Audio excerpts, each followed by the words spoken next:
गुडघा लय दुखत होता. आता हा जो गुडघा आहे की नाही तो त्यांचा आसा राहत होता. एवढ्या लेवलला गुडघा राहून पाय वडायला लागत होता.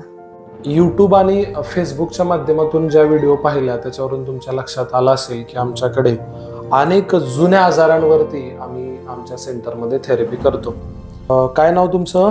शीतल अन्नसो भगत. तुम्हाला काय त्रास होता काकू पहिला? संधिवात, आंबवात, बर. गुडघा लय दुखत होता. आता हा जो गुडघा आहे की नाही तो त्यांचा आसा राहत होता. एवढ्या लेवलला गुडघा राहून पाय वडायला लागत होता. पाय त्यांना चालताना ओढावा लागत होता.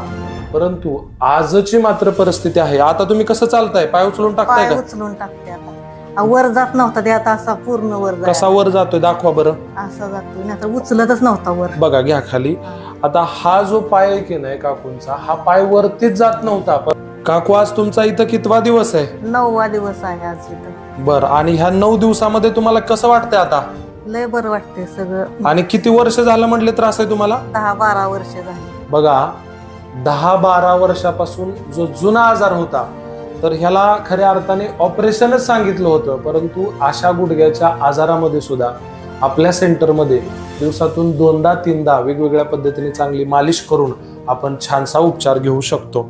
वेगवेगळ्या पद्धतीने गुडघ्याचे व्यायाम करून घेतले जातात. त्याला फिजिओथेरपीच्या मशीन वापरल्या जातात. जसं की आमच्याकडे इलेक्ट्रो ॲक्युपंक्चरच्या निडल लावल्या जातात गुडघ्याला. त्याचबरोबर आम्ही पेशंटला टेन्स थेरपी करतो. त्याचबरोबर व्हायब्रेशन करतो. भाताने मालिश म्हणजे षष्टिक पिंड स्वेद थेरपी करतो. अनेक प्रकारच्या थेरपींचा प्रयोग आम्ही रुग्णांवरती करत असतो.